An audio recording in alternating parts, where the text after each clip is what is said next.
नमस्कार, मैं हूं नीलू। तो इस वक्त की बड़ी खबर हम आपको बता दें, लखनऊ से जो इस वक्त आ रही है। डिप्टी सीएम केशव प्रसाद से मिलने पहुंचे थे सीएम योगी। डिप्टी सीएम केशव प्रसाद के आवास पर पहुंचे थे सीएम योगी, लेकिन अब ये मुलाकात खत्म हो गई है सीएम योगी और डिप्टी सीएम केशव प्रसाद मौर्य के बीच। और बताया जा रहा है कि ये मुलाकात खत्म हो गई है, लेकिन क्या कुछ बात हुई नहीं पता। लेकिन सीएम ने वर वधू को आशीर्वाद दिया है, क्योंकि सुपुत्र केशव प्रसाद मौर्य के सुपुत्र की शादी थी कुछ दिन पहले, और उसी को लेकर कहा यह जा रहा था कि सीएम योगी पहुंचे थे केशव प्रसाद मौर्य के आवास पर, जहां पर उन्होंने जो केशव प्रसाद मौर्य के बेटे हैं उनको और उनकी वाइफ को आशीर्वाद दिया है। तो मौर्य के बेटे को आशीर्वाद दिया, वर वधू को आशीर्वाद दिया सीएम योगी ने। केशव प्रसाद मौर्य के आवास पर पहुंचे थे सीएम योगी और वहां पर उनकी मुलाकात अब खत्म हो चुकी है।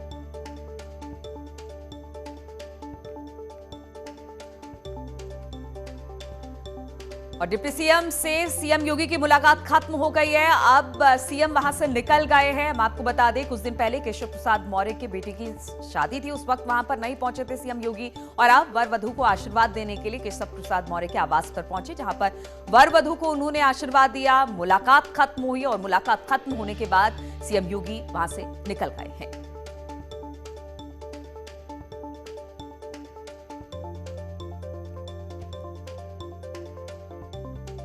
थोड़ी देर पहले 7KD से निकले हैं सीएम योगी। बताया जा रहा है कि डिप्टी सीएम केशव प्रसाद मौर्य के आवास पर पहुंचे थे और अब ये मुलाकात खत्म हो गई है। सीएम योगी वहां से निकल गए हैं।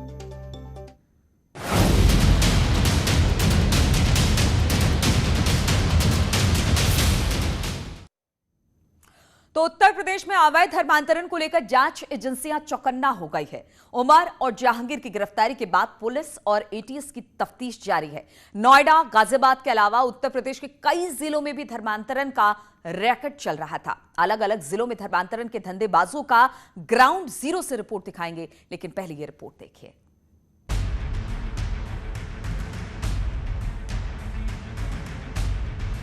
यूपी में धर्मांतरण के खेल पर सीएम योगी सख्त हो गए हैं। सीएम ने जांच एजेंसियों को धर्मांतरण के सभी मामलों पर तह तक तफ्तीश के निर्देश दिए हैं। सीएम ने कहा कि जो भी इन मामलों में दोषी है, उनके खिलाफ गैंगस्टर एक्ट और एनएसए के तहत कार्रवाई करें, साथ ही इनकी प्रॉपर्टी भी जब्त की जाए। आदरणीय माननीय मुख्यमंत्री योगी आदित्यनाथ जी का हम धन्यवाद करेंगे कि उत्तर प्रदेश में कम से कम ऐसे लोग जो बहुत बड़े पैमाने पर काम कर रहे थे धर्मांतरण को लेकर, और जिसको सपा और कांग्रेस सदन में विरोध कर रहा था कि ये कानून न लाया जाए, तो आज साबित हो गया कि इसलिए ये चाहते थे कि ये कानून न लाया जाए, क्योंकि ये एक समुदाय विशेष को खुश करने के लिए पूरे देश को और प्रदेश को आतंकवाद की आग में या किसी एक साजिश के तहत आग में झोंकने का काम करने वाले लोगों के साथ खड़े दिखाई दिए। दूसरी ओर केंद्रीय जांच एजेंसियां एनआईए और ईडी भी यूपी के धर्मांतरण को रडार पर रखा है। ईडी इसमें पाकिस्तान से फंडिंग की भी जांच कर सकता है।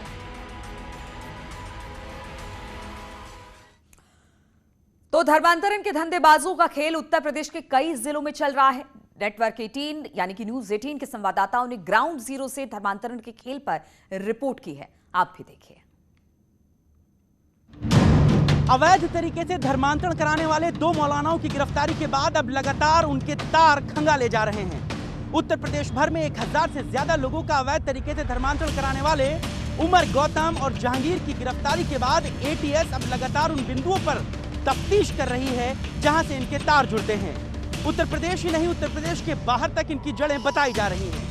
अकेले उत्तर प्रदेश में 1000 से ज्यादा लोगों का धर्मांतरण कराने वाले उमर गौतम और जहांगीर पर तमाम संगीन धाराओं में मुकदमे दर्ज करके आगे की तफ्तीश की जा रही है। उत्तर प्रदेश के खास करके पश्चिमांचल के उन जिलों में बहुत गहनता के साथ तफ्तीश के बिंदुओं को आगे बढ़ाया जा रहा है, जहां से उमर गौतम और जहांगीर के तार जुड़ते हैं।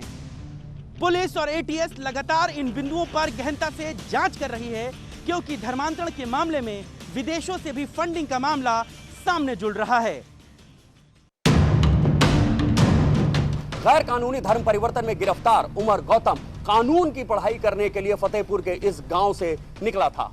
उमर गौतम के पिता धनराज सिंह गौतम एक प्रतिष्ठित क्षत्रिय परिवार से थे और सरकारी अधिकारी भी थे।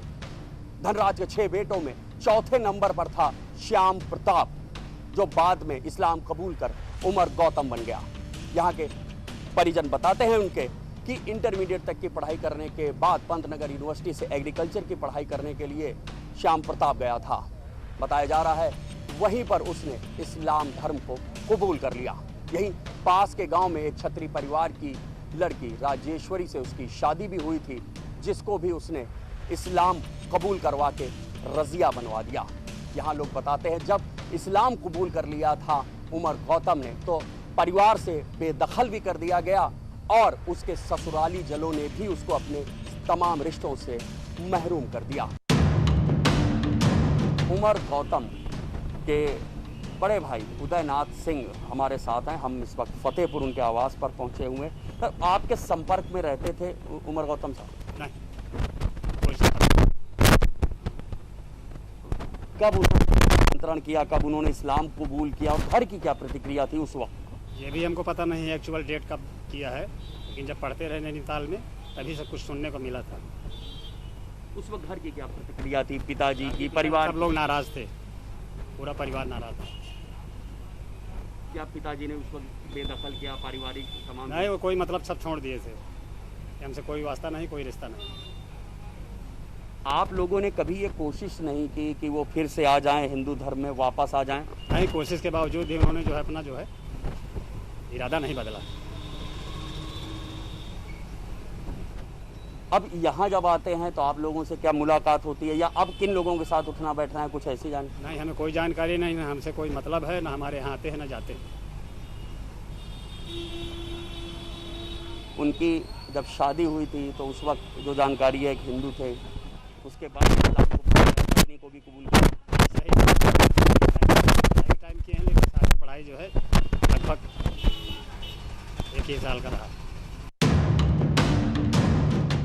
उसके ससुर ने तमाम कोशिश की, उसको तमाम लालच भी दिए कि तुम अपने धर्म में वापस आ जाओ, लेकिन वो वापस नहीं आया। अब लोग बताते हैं कि कभी कभी यहाँ पर आता है उमर गौतम, अपने पिता और माता की मृत्यु के बाद कुछ दिन के लिए यहाँ पर आया था, लेकिन अभी भी पास के इलाकों में कुछ ऐसे मुस्लिम परिवार हैं, प्रतिष्ठित पैसे वाले मुस्लिम परिवार हैं जो उमर गौतम से जुड़े हुए हैं, और जब उमर गौतम यहाँ आता है तो वो बड़ी बड़ी गाड़ियों से उसे रिसीव करने जाते हैं।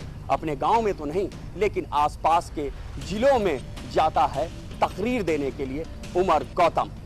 एटीएस ने आज उमर गौतम की पुलिस कस्टडी रिमांड मांगी है। रिमांड पर पूछताछ के बाद शायद कुछ और अहम खुलासे होंगे इस धन, धमकी और धोखे से धर्म परिवर्तन कराने वाले मामले में।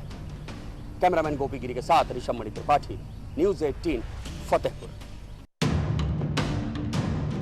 उत्तर प्रदेश एटीएस ने जिस तरीके से धर्मांतरण कराने वाले एक रैकेट का खुलासा किया है, जिसके तार उत्तर प्रदेश में कई जगहों से जुड़े बताए जा रहे हैं, उसमें नोएडा 117 सेक्टर में बना हुआ ये डेफ स्कूल भी शामिल है, जहां पर बच्चों का धर्मांतरण किया जाता था। और इस स्कूल में जिस तरीके से बच्चों का धर्मांतरण किया गया, उन बच्चों के नाम भी सामने आ रहे हैं। और जिस तरीके से ये स्कूल फिलहाल अभी बंद पड़ा हुआ है क्योंकि कोविड-19 का दौर है, और यहाँ पर बच्चों को ऑनलाइन ही प्रशिक्षण दिया जा रहा है। बताया जा रहा है कि यहाँ पर करीबन 500 बच्चे जो कि डेफ हैं, उनको यहाँ प्रशिक्षित किया जाता था, उनको साइन लैंग्वेज सिखाई जाती थी। आपको बता दें कि करीबन 2-2.5 साल से ये 117 सेक्टर में स्कूल चलाया जा रहा है। इससे पहले ये नोएडा के सेक्टर 29 में हुआ करता था, जहाँ पर छोटे बच्चों को प्रशिक्षित किया जाता था, और सेक्टर 36 में स्कूल हुआ करता था, जहाँ पर बड़े बच्चों को प्रशिक्षित किया जाता था। लेकिन पिछले 2-2.5 साल से यहाँ पर ये स्कूल चलाया जा रहा है, और यहाँ पर छोटे और बड़े दोनों बच्चों को प्रशिक्षित किया जा रहा है। क्योंकि जिस तरीके से एटीएस ने अपनी प्रेस कॉन्फ्रेंस में 2 केस स्टडी बताई, उसके बाद कुछ और खुलासे के साथ ये सामने आया है कि यहाँ पर और भी बच्चे ऐसे हैं जिनका धर्मांतरण किया गया है, जिनको कन्वर्ट किया गया है, जिनको हिंदू से मुस्लिम बनाने का काम यहाँ पर किया जाता था। और जिस तरीके से एक टीचर का नाम सामने आ रहा है जो बच्चों का ब्रेन वॉश किया करता था और बच्चों को धर्मांतरण कराने के लिए उनको किस तरीके से वो राज़ी किया करता था, ये सबसे बड़ी बात यह है। और नोएडा पुलिस जो कि पूरे मामले की फाइंडिंग कर रही है, और आप देख सकते हैं कि ये स्कूल फिलहाल बंद पड़ा हुआ है, और स्कूल प्रशासन की तरफ से भी अभी सामने खुलकर कोई बोलने के लिए यहाँ पर सामने नहीं आ रहा है। जो स्कूल के मैनेजर हैं वो भी अभी स्कूल के अंदर नहीं हैं। और यहाँ आप देखें तो दोनों जो गेट हैं वो अंदर से लॉक्ड है। अगर इसको आप नॉक भी करेंगे तो अंदर से कोई भी खोलने के लिए यहाँ पर नहीं है।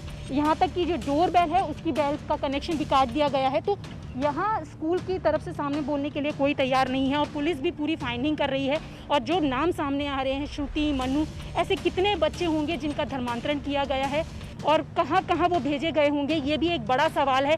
और यहाँ ये भी बताया जा रहा है कि बच्चों को अलग अलग तरीके का प्रलोभन दिया जाता था, किसी को प्रेशर में, यहाँ तक कि जो लड़कियाँ यहाँ पर थी उनकी शादी कराने का प्रलोभन, बच्चों को नौकरियाँ दिलाने का प्रलोभन। तो अलग अलग तरीके से बच्चों को यहाँ पर धर्मांतरण के लिए तैयार किया जा रहा था, जिसके जो यहाँ का मास्टरमाइंड है उसका कनेक्शन दिल्ली के जामिया बटला हाउस से जोड़ा जा रहा है। और बताया जा रहा है जिस तरीके से उमर गौतम, जो कि खुद भी पहले हिंदू थे और कन्वर्ट होकर वो मुस्लिम बने, ऐसे में यहाँ पर जो धर्मांतरण का काम चल रहा था।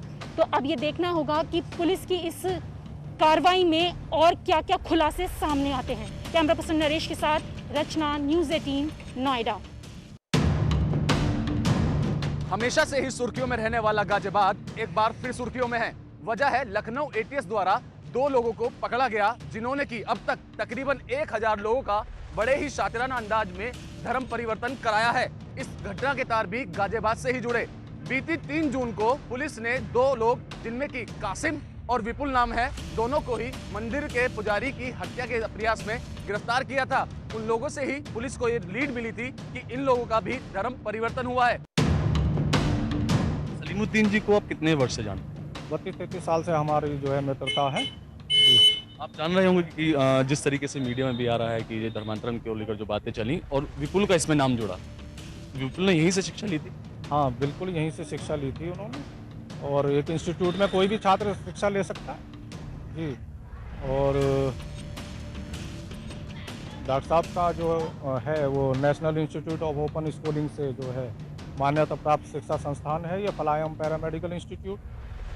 विपुल जब यहाँ आया था, जैसे बताया जा रहा है, विपुल जिसने के बाद में धर्मांतरण किया और मुस्लिम बना, तो बताया ये भी जा रहा है कि उसने जो शादी की थी वो शादी में इनकी अहम भूमिका रही। नहीं, देखिए इस विषय में मैं नहीं कह सकता क्योंकि इसकी मुझे जानकारी नहीं है। आपको बता दें, विपुल जो कि कासिम की बहन से शादी करने के बाद खुद मुस्लिम बन गया था, वहीं दूसरी ओर कासिम भी पहले हिंदू ही था, उसके बाद उसने भी अपना धर्म परिवर्तन किया। इस कहानी के तार जुड़ते जुड़ते ही पुलिस ने 2 लोगों को और गिरफ्तार किया और एटीएस ने इसकी पूरी जानकारी मीडिया के सामने साझा भी की। ऐसे में गाजियाबाद पुलिस अब कासिम और विपुल से जुड़े हुए अन्य लोगों की भी तलाश कर रही है और इस बात की खोजबीन कर रही है कि ऐसे और कितने अन्य लोग हैं जिनको कि इस तरीके से धर्म परिवर्तन कराया गया है। आपको बता दें, ये पूरा गैंग है जो कि पूरे ही साधारण तरीके से लोगों पर दबाव बनाकर या उन्हें आर्थिक मदद करने के बहाने पर या शादी करने के बहाने पर उनका धर्म परिवर्तन कराता है। अब देखना यह होगा कि कासिम और विपुल से जुड़े हुए अन्य लोग किस कदर पुलिस के हत्थे चढ़ पाते हैं। कैमरा पर्सन सन्नी गौतम के साथ अमित राणा, न्यूज़ 18 उत्तर प्रदेश। ब्रेक के बाद एक बार फिर से आप सभी का स्वागत है। तो धर्मांतरण को लेकर कानपुर में क्या ग्राउंड रिपोर्ट है, चलिए देख लेते हैं। धर्मांतरण गैंग ने कानपुर के मूक बधिर लड़के को अपना शिकार बना लिया। काकादेव के रहने वाले आदित्य को सोशल मीडिया के जरिए अपने जाल में फंसाया। उसका इस तरीके से ब्रेन वॉश किया कि वह कब आदित्य से अब्दुल बन गया उसके घर वालों को भी पता नहीं चला।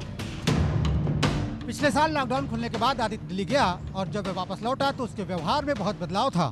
वह नमाज पढ़ने लगा था, वह लंबा कुर्ता छोटा पैजामा पहनने लगा था, उसने दाढ़ी बढ़ाना शुरू कर दिया था और वह चोरी छिपे मस्जिद जाने लगा था। उसके परिजनों को जब उसके इस व्यवहार के बारे में पता चला तो वे काफी हैरान और परेशान हो गए। परिजनों ने जब आदित्य से इस बारे में ज्यादा पूछताछ करना शुरू किया तब वह 10 मार्च को घर छोड़ करके फरार हो गया। 12 मार्च को उसके परिजनों ने थाने में FIR दर्ज कराई। इसके बाद भी उसका कोई अता पता नहीं लग सका। बाद में उसने मां से वीडियो कॉन्फ्रेंसिंग में बात की, तब जाकर पता चला कि वह केरल में है। उसने अपनी मां से कहा कि वह जहां है वो ठीक है और वापस घर नहीं लौटना चाहता। धर्मांतरण गैंग का खुलासा होने के ठीक 1 दिन पहले आश्चर्यजनक तरीके से आदित्य से अब्दुल्ला बना युवक घर वापस लौट आया है। उसकी मां का कहना है कि उसने बीमारी का हवाला दे करके उसे घर वापस बुलाया है और वो नहीं चाहती है कि फिलहाल वह बाहरी दुनिया के संपर्क में आए, क्योंकि उसका बुरी तरीके से ब्रेन वॉश हो रखा है और वह बार बार दोबारा केरल जाने की बात कह रहा है। श्याम तिवारी, न्यूज़ 18 उत्तर प्रदेश, कानपुर। रामपुर में भी एक धर्मांतरण का मामला सामने आया है जिसमें कोतवाली शाहबाद क्षेत्र के बैरुआ गांव का ये मामला था। उत्तराखंड की एक महिला थी, महिला का पति एक एक्सीडेंट में क्या कहते हैं जिसकी डेथ हो गई थी। डेथ होने के बाद जो था जो क्या कहते हैं वो जो थी एक क्या कहते हैं उस रिलेशन में गई। पता ये चला कि जब रिलेशन में पहुंची तो जो जिसके यहाँ वो पहुंची थी उसने उसका धर्मांतरण करा करके उसके साथ निकाह किया। और इतना ही नहीं, उसके जो 2 मासूम बच्चे थे जिसमें एक 10 साल का एक 12 साल का था, उनका उसने खतना भी कराया। एक वो सिख महिला थी, सिख महिला होने के बावजूद उसका खतना कराया गया। मामला जैसे ही पुलिस के संज्ञान में आया, पुलिस ने तुरंत इसमें कार्रवाई की और कार्रवाई करते हुए उसने मुकदमा दर्ज करा करके पुलिस ने अपनी तरफ से कार्रवाई की।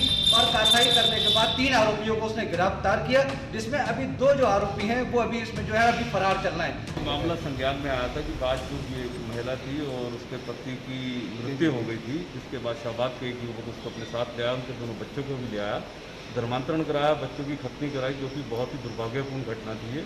इसकी चारों तरफ निंदा की गई और पुलिस का फौरन जानकारी मिलने पर उन्होंने मुकदमा दर्ज करा, गिरफ्तारियां भी हुई हैं।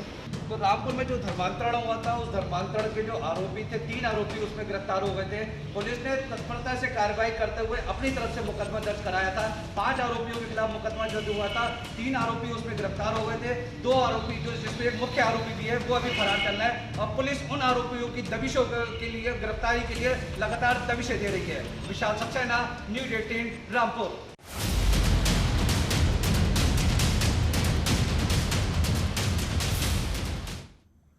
और नेटवर्क 18 फेडरल बैंक संजीवनी गाड़ी देश में कोरोना प्रभावित इलाकों की यात्रा पर निकली है। वैक्सीन को लेकर जागरूकता लाने में सहयोग देकर आप भी हमारी मदद कर सकते हैं। आपको दिखाते हैं आज संजीवनी गाड़ी किन किन इलाकों का दौरा कर रही है।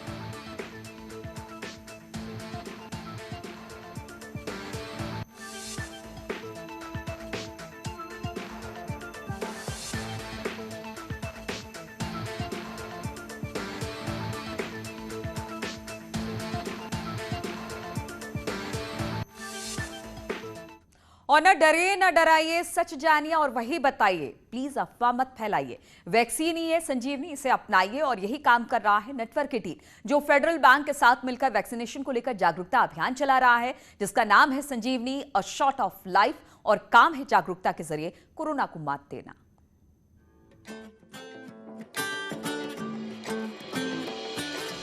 टीका लगा, जरा टीका लगा, जब अपनी बारी आए टीका लगा। हो ये जो ढाल सी है वो कमाल सी है, संजीवनी आई यहाँ।